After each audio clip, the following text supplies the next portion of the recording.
Moadim lesimcha, everyone. We are going into Shvi Shel Pesach, the second holiday of Pesach, and we are going from that into Shabbat. So first of all, what is the whole story of Shvi Shel Pesach that we don't have this in other holidays, right? In Sukkot, we don't really have another second holiday in the end of Sukkot that is Sukkot. We have a total different holiday that is Shmini Atzeret. But on Pesach, we have another holiday of Pesach in the end of Pesach, and this holiday celebrates the miracle of the splitting of the Sea of Reeds. So what really happened over there? Now, there's a story that is brought up in the Midrash Rabbah that talks about that God makes an agreement with the ocean that it will be allowed to be an ocean its whole existence, except for one day, that when the Jews are coming and standing at the edge of the ocean, that it will split and they can go through. And at that moment, it needs to become something else. It needs to become land. And this is something very, very special, because the Midrash says God makes these deals with every single creature and with every single person.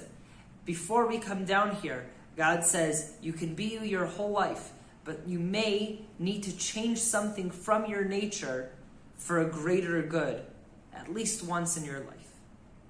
Rav David Milalov used to say, he would go out with his students and they were going out and he would be praying, and he prays that the sun would rise in the morning, and his students would look at him all puzzled. And then he would continue and say, may there be, may the grass be green and the sky will be blue.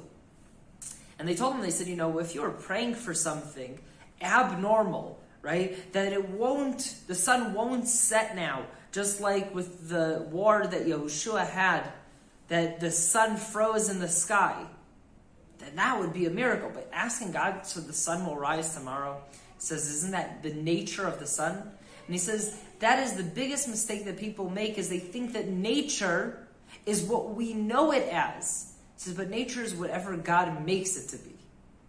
And in that moment, he says, the biggest crime that we can do against ourselves is say, I can't change, this is my nature.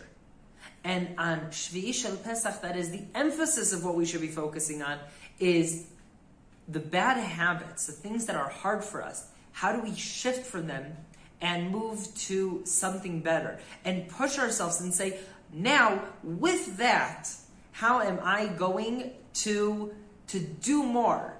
What am I going to change about myself? And not let that excuse of it's in my nature hold me back.